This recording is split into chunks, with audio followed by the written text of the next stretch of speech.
Some of you probably remember, maybe all of you do, back in 2013 when the present Pope, who took the name Francis, Pope Francis, was responding to questions about whether there was a gay lobby in the Vatican.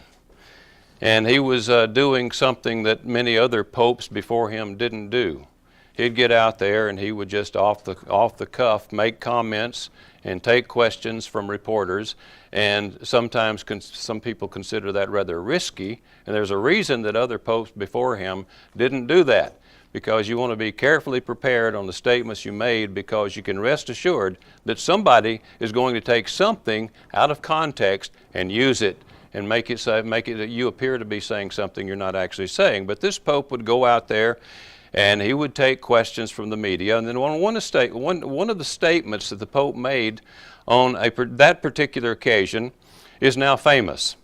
It made headlines all over the world. Here's what he said: "If a person is gay and seeks God and has goodwill, who am I to judge? Who am I to judge him?" That expression, "who am I to judge," has stuck with him and is still cited today, especially by those who think that this Pope has big plans for big changes in the Roman Catholic Church. You may recall back in those days that Barbara Walters praised the Pope. Not something she's accustomed to doing very often, but she praised this Pope, claiming that, quote, "the Church is returning to its roots," meaning that the Pope is restoring its founder's teaching on not judging others. And she went on to claim, and she received some fire for this, she went on to claim that the Pope was loosening his stance on abortion and homosexuality. I don't know how she came up with that, but his supporters and the people at the Vatican insist that's absolutely not the case at all. Well, others in the media couldn't wait to point out what they saw as a stark contrast between this Pope and the previous one, Benedict XVI, who said that homosexual behavior was, in his words, quote, "an intrinsic moral evil," end of quote. And the media, of course, many reporters, not all of them, you can't paint them all with the same brush, but at least a good many of them were all excited about that. They said, "Wow, how radically different these two popes are." One says uses the expression intrinsic moral evil, and the other says, "Who am I to judge?" Was it really all that different though? Or is it just talking about, is it kind of one of the statements out of context? In reality, when you look at that statement that erupted in such a frenzy, when you look at it standing alone without context, it's kind of ambiguous, isn't it? Now, some of you responded when I said that with a kind of a gasp. That he said, "Who am I to judge?" But yet, it's kind of ambiguous when you examine it. It says, let's look at it again. It says, if a person is gay. Now, the question comes to my mind, what did the Pope mean when he said that? You see, what's in the minds of many people is practicing homosexual. But is that what was in his mind? Or was he talking about a person who is same-sex attracted but not practicing? One who is celibate? See the ambiguity we get into when we start looking at these things. So if a person is gay and seeks God, what does that mean? Seeks God. What does it mean in the mind of a Roman Catholic? What does it mean in the mind of a man who's a cradle Catholic, grows up in the Roman Catholic Church, is all he knows, he's now Pope. What does it mean to seek God? Does it have anything to do with going to confession, confessing one's sins, seeking forgiveness? Perhaps so. But you see some ambiguity here. And has goodwill. Does that mean he's just kind of a good guy? Or does it mean that his intentions are right? That's what it would normally mean within Roman Catholic circles. And he says, "Who am I to judge him?" Well, that's, again, you see the ambiguities there. It seems to me that if you want to know what the Pope really meant, you don't go to Barbara Walters or the popular media. For these folks, at least for many of them, again, you can't paint them all with the same brush, but for many reporters, many people in the popular media, Jesus' exhortation, "Judge not that you be not judged," can mean only one thing. It can mean only this: you're not supposed to tell someone else that what he or she is doing is wrong. That's what a lot of people think. You don't tell somebody else that his lifestyle is wrong. You do that and you're guilty of judging. When you express disapproval of someone else's lifestyle, you're guilty of judging that person. And the founder of Christianity says, "Judge not that you be not judged." Have you ever heard anybody express that kind of sentiment, that kind of thought? Most of you probably have over time. You hear it, and that I think is why Barbara Walters and so many reporters got all googly-eyed over this Pope when he said, "Who am I to judge?" They took his statement to mean that. Now, I'm not an apologist for the Pope. He has his own apologists who take care of all those things. But if you look at, well, and I'm not going to go back and reiterate, this is not my point today, but if you do go back and look at that interview, if you can call it an interview, kind of an off-the-cuff, informal meeting with some reporters, and see what else he said in that same informal session, you will see that he very clearly reaffirmed the Roman Catholic Church's official position on homosexual behavior. And what is that? It's a sin. He reaffirmed it in the same meeting. Some of the reporters didn't tell you that part. Some did, to be fair.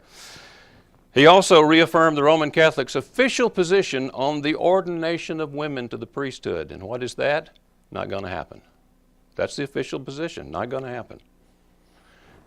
It hasn't happened, and in this Pope's mind, just as in his predecessor and the one before him, John Paul II, they all think that's something that's set in stone and they can't change it. They can't change it. It's already established, and once it's already established, once it's dogmatized, it's there forever. So that's the way this Pope thinks, no doubt. But a lot of people, nevertheless, see him as a guy who's going to bring in all these sweeping changes. You have that both inside and outside the Roman Catholic Church. But I don't want to focus on that. I want to focus on what Jesus said about judging and what exactly does that mean. You may remember, or maybe you don't, but several years ago, it was posted on our website. Jeff posted an article on there on the subject of homosexuality. It generated some interesting responses. And the subject of judgment came up. "Judge not that you be not judged." And someone made this comment after that subject came up. He says, "It's not judging when you tell people what the Bible plainly says. We're supposed to teach and preach the whole Word of God." Would you agree with that? I think everybody in here would agree with that. That's not the same thing as you're not violating what Jesus said, "Judge not that you be not judged." And yet there was a response that went like this: "It is judging, period, and nothing more. Leave it to God, please." So if you teach the whole Word of God, if that happens to be, if there's actually commandments in there forbidding that kind of behavior, then I suppose you're judging if you preach those commandments. Another person said, "Homosexuality is sin, and like other sins, it is forgivable under the grace of God. However, also like other sins, it is to be abandoned once forgiven. You cannot openly and without conscience, continually practice sin and claim to be a Christian. The wanton practice of sin is not compatible with the true practice of Christianity, and real Christians do not approve of sin, including homosexuality, because they cannot in good conscience do so." I think everybody would agree with that statement, wouldn't you? It's a pretty good statement there.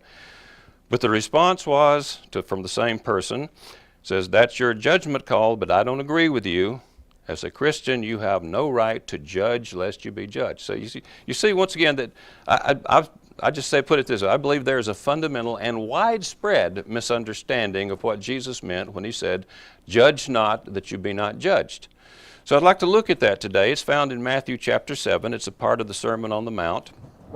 Matthew chapter 7, and beginning in verse 1. You find it in verse 1. "Judge not that you be not judged."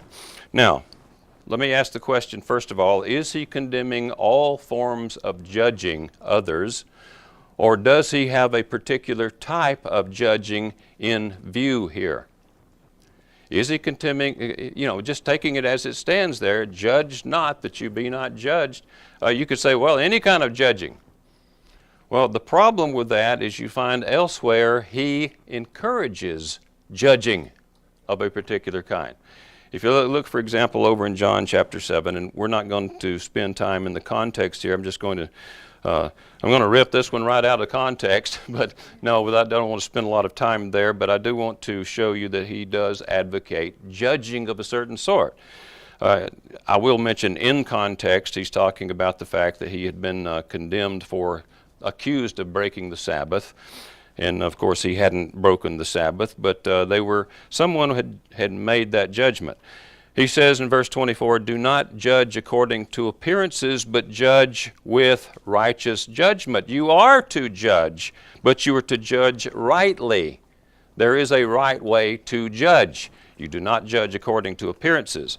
You know, you could think of any number of examples of how someone might judge according to appearances, and it would be a wrong kind of judgment. For example, let's take some fellow, we'll call him Larry. Not our Larry over here, but his name is Larry. I just think of that simply since we watched him for a while here this morning as he did his thing. But his name is Larry, and he has a friend. Let's say his friend's name is Bob. And not our Bob here, but as I'm looking around and seeing these people, I think they think of their names. But Bob one day sees Larry, again, not this Bob and not that Larry, but Bob is driving along, and he looks over and sees Larry coming out of a bar one afternoon. A bar? What's he doing in a bar? Well, what do you do in a bar? But not only is Larry coming out of the bar, there is a strange woman who is clearly not Larry's wife that's with him, and they're laughing and giggling and having a great time. And Bob thinks, uh-oh, what have I discovered here? And then he watches from a distance as Larry and this strange woman walk away and go and get in Larry's car, and they drive away together. Now, what is Bob to think? He has to make a judgment, and it's based on appearances. What would you think if you saw what Bob saw? Not this Bob. Well, you understand how someone would see something like that and would think something was going on. But as it turns out, Bob would later discover that Larry's sister was in town. She'd been out of the country for the past 10 years, and she had called from the airport and said, "Hey, pick me up at Uncle Bob's establishment." Uncle Bob, the owner, not Uncle Bob, Uncle Bill, we'll use another name. Uncle Bill's establishment. We had one of those in here too, at least one of them. Anyway, Uncle Bill, he took another one there too. Uncle Bill's establishment. See, Uncle Bill owns the bar. Said, "I haven't seen him in so many years, just pick me up there. I'd like to go by and visit with him for a little while." And so sure enough, I'm sorry, I'm getting confused. Larry comes by and picks up his sister later on that day at Uncle Bill's bar. And this is what Bob has seen. It's totally innocent. And you see, Larry's wife is at home preparing a nice meal to greet his sister, whom they have not seen for many years. So you see how one can judge by appearances, and that's not really a righteous judgment, is it? That's the kind of judgment you have to be careful about, because you can see people doing things and you can read something into it when actually there's nothing really to be read into it. That's just an example, one of many that we could go through in talking about judgment and what constitutes right kind and wrong kind of judgment. Well, so one thing we can say for sure then is that Jesus is not saying that all forms of judging is wrong. Otherwise, he wouldn't say judge with righteous judgment. Judge rightly, in other words.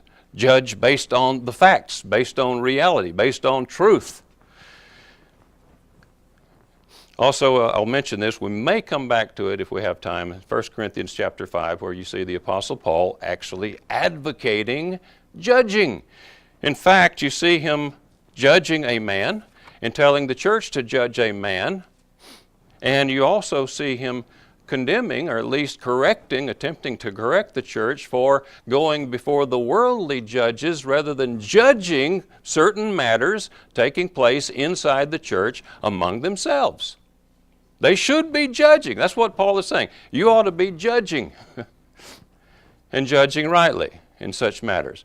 So again, the point here is that Jesus is obviously not condemning all forms of judgment. So then, is he saying that we should not judge the intent of a person's heart, since only God can see what's in a person's heart? Well, that kind of makes sense to think in those terms. However, I think you have a problem with that when you look at what he says in verse 15. Listen to this very carefully. He says, "Beware of false prophets who come to you in sheep's clothing, but inwardly they are ravenous wolves." Did that say outwardly? Do they come dressed as wolves?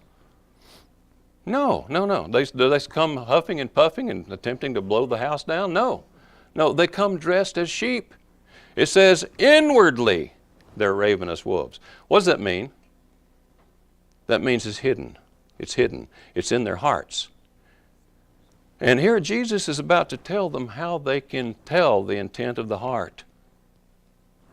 In other words, he's advocating, as you're going to see here, he advocates judging. He says, you will know them, meaning you will know who they are, what's the content of their heart. You will know them by their fruits. Just keep watch. Watch how they behave.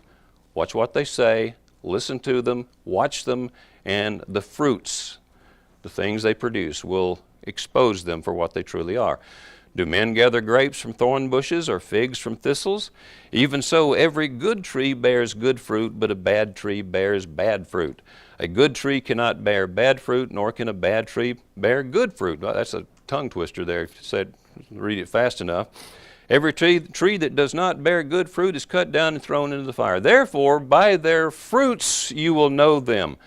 In other words, by their external actions, the words they speak, the things they do, you will recognize what is internal. They're really wolves in sheep's clothing. So here, this is a form of judgment. And so we cannot say that Jesus he's talking about judging the intent of a person's heart, because that's exactly what he's advocating there. You can recognize evil intentions by looking at the fruits, in other words. Of course, you have to be cautious with that. Of course, you can read a thing like that wrongly and attribute motives where none exist or where different ones exist. But nevertheless, you see that he is saying that the intent of a person's heart can be discerned in many cases. So if he is not saying all judging is wrong, and if he is not even saying that one should never judge the intent of a person's heart, what is he saying? What kind of judging does he have in mind? Well, first of all, there's a broader context here. Let's look back to Matthew chapter 5, and in verse 20, Jesus says, and this is after the famous statement about, think not that I've come to destroy the law or the prophets. I've come not to destroy but to fulfill. And he leads up to this statement in verse 20. He says, for I say to you that unless your righteousness exceeds the righteousness of the scribes and Pharisees, you will by no means enter the kingdom of heaven. The scribes and the Pharisees. Now, if you read, we've done this in the past, won't do it here, but in the past, we've gone through the Sermon on the Mount and have shown that in many of the points that Jesus raises, he is actually taking issue with what the religious leaders of his time were teaching. For instance, the eye for an eye, tooth for a tooth law.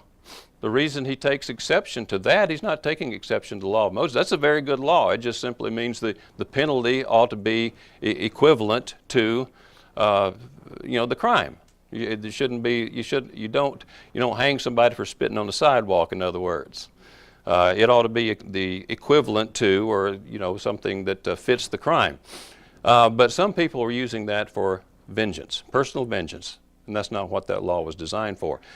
Love your neighbor, hate your enemy. Well, who said that? Not Moses.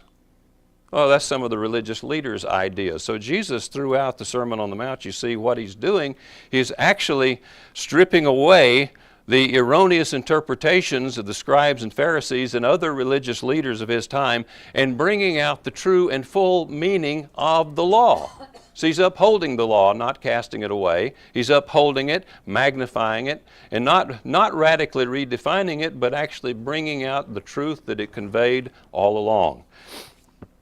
And so when we get to chapter 7 and he says, judge not that you should not be judged, who do you think he has in mind here? Who's in the backdrop? Well, no doubt the religious leaders of his time were in the backdrop. He's talking about, or he's thinking of them because they're the ones who would practice this kind of judgment. In other words, they would pinpoint the relatively minor flaws of other people, and then kind of overlook or ignore or justify their own much more serious flaws. So no doubt Jesus has this group of people in mind here when he says, judge not that you be not judged. So you begin to see, I think, the kind of judgment he has in mind. Well, let's go ahead and read verses 2 through 5 to see, also to add to the context here, to show what's in his view. Verse 2 says, For with what judgment you judge, you will be judged. And with the measure you use, it will be measured back to you. And then he goes on to say, and remember, same context, same subject, and why do you look at the speck in your brother's eye, but do not consider the plank in your own? Now, he's using a little hyperbole here, but it's a very valid observation. Why do you see that speck in your brother's eye, as the religious leaders were apt to do, but do not see the plank in your own? You kind of ignore it. Essentially what he's doing is say, don't be like them, because their kind of judgment is hypocritical judgment. That's why he calls them hypocrites over and over and over again. One of the reasons he calls them hypocrites. Or how can you say to your brother, let me remove the speck from your eye, and look, a plank is in your own? You kind of picture that in your mind, and it's kind of, well, you can't really picture it. Something so obvious as a plank in your eye, and yet you're trying to get the speck out of your brother's eye. He says, hypocrite. Familiar term there, isn't it? First remove the plank from your own eye, and then, does he say, then go ahead and ignore the speck in your brother's eye? No, doesn't say that, does he? He says, then you will see clearly to remove the speck from your brother's eye. So he's not he is clearly not saying that you should ignore the speck in your brother's eye. He is saying that you should first deal with the plank that is in your own eye, and then you're better equipped to help your brother with his problem. So it's not the kind of judgment Jesus has in view here is hypocritical judgment. He is not saying that there should not be judgment of others at all. Rather, he is calling for the proper ordering of judgment. Examine, therefore judge yourself first, before examining, therefore judging others. If you do that, if you deal honestly with your own shortcomings, then you are better equipped to deal mercifully and out of a spirit of love with your brother's shortcomings. And you don't do it in a hypocritical way. You don't do it in a self-righteous way. And you've probably noticed that, haven't you? When you deal with something yourself in your own life, whether it's a fault or a flaw or just a trial of some sort, and then later on when you're helping a brother who's going through something similar, you have more compassion for him, don't you? Because of what you went through. And here it's the same principle is in place here. If you deal first with yourself, deal first with your own shortcomings, then you're better equipped to help your brother, not deal with him, not self-righteously deal with him, but to actually and truly help him in overcoming his problem. So by dealing honestly with your own shortcomings first, you can rid yourself of any sense of moral superiority when you are dealing with the speck in your brother's eye. So again, Jesus is not calling for abandoning all judgment. This is another way of saying judge righteously. It's another way of saying also love your neighbor as yourself. Really, that's the heart of it. I think the Amplified Bible essentially captures the meaning of Matthew chapter 7 and verse 1. Now, there may be an expanded meaning. We could go on and probably expand it, but I think this is the essence of it here. It's in the Amplified Bible, and this is the way it puts it. For just as you hypocritically judge others when you are sinful and unrepentant, so will you be judged. And in accordance with your standard of measure used to pass out judgment, judgment will be measured to you. Now, the parable, some of you, or all of you, I'm sure, are familiar with the parable of the unforgiving servant. I'd like to go over there and close with that. The parable of the unforgiving servant is found in Matthew chapter 18. Now, this parable deals with a different subject, but it's a related subject. It's a different subject, but it also provides a good illustration of how the measure a person uses in judging another will be measured back to him. So even though this is a different subject, it relates to the subject at hand and shows how by judging others wrongly, with this wrong spirit, then it's going to be, we need to be aware of that because it will be measured back to us. Look at the parable, chapter 18, verse 21. Then Peter came to him and said, Lord, how often shall my brother sin against me and I forgive him? Up to 7 times? That seems like an awful lot, doesn't it? 3 times seems like a good bit. 4 times, that's over the top, it seems.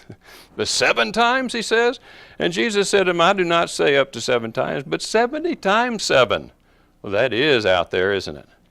And it doesn't mean on the, after that many times, 490, that at the 491st time that you can go ahead then and lay it on him.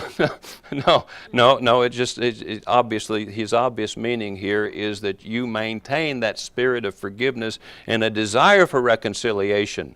I mean, this is what it means. This is at least part of what it means to be a follower of Jesus Christ. Therefore, the kingdom of heaven is like a certain king who wanted to settle accounts with his servants. And when he had begun to settle accounts, one was brought to him who owed him 10,000 talents. Now that's a huge amount. That's a huge debt. But as he was not able to pay, his master commanded that he be sold with his wife and children and all that he had, and that payment be made. The servant therefore fell down before him, saying, Master, have patience with me, and I will pay you all. Then the master of that servant was moved with compassion, released him, and forgave him the debt. Now that's, this is it's a very important point here. That's a massive debt in the ancient world. 10,000 talents, that's a lot. And he was forgiven this. He got more than what he asked for. He was forgiven, he was pardoned. But the servant went out and found one of his fellow servants who owed him 100 denarii. That's just a tiny little fraction of that amount that he owed, the 10,000 talents. In fact, it's only a fraction of 1 talent. It's just a very small amount. But he found this fellow who owed him 100 denarii, and he laid hands on him and took him by the throat, saying, Pay me what you owe. Now he's rendering a judgment here. He's about to render a judgment. Again, keeping in mind the subject, judge not that you be not judged. He's about to make a judgment, one that will affect the life of this person. So his fellow servant fell down at his feet and begged him, saying, Have patience with me, and I will pay you all. And he would not, and went and threw him into prison till he should pay the debt. So when his fellow servants saw, that was the judgment he made. A rendered judgment right there. Had him thrown in jail and until the debt was paid. So when his fellow servants saw what had been done, they were very grieved and came and told their master all that had been done. Then his master, after he had called him, said to him, You wicked servant, I forgave you all that debt because you begged me. You see, what could have been in a guy's heart to not be willing to extend that kind of forgiveness after having been shown such mercy? Not to extend just a little mercy to somebody else. Should you not also have been compassionate on your fellow servant, just as I had pity on you? And here's the point. Here is how that which is measured out in judgment will come back to you. And his master was angry and delivered him to the torturers until he should pay all that was due to him. So my heavenly Father also will do to you if each of you from his heart does not forgive his brother his trespasses. So this is a different subject, but it does illustrate how the measure a person uses in judging another will be measured back to him. So it's not that Jesus is condemning all judgment. He's not. In fact, we're commanded to judge. We're expected to judge. And in reality, when you think about it, you can't get through life without making many judgments along the way. What Jesus is saying is, do not practice hypocritical judgment. Do not practice judgment from the perspective of moral superiority. That's what he's saying. But practice judgment in righteousness. Be merciful, be kind, be loving. And in summary, love your neighbor as yourself. When it comes down to it, that's really what it's all about. That's the best policy when it comes to dealing with one's neighbor. And if you master that, then you'll master the art of judging.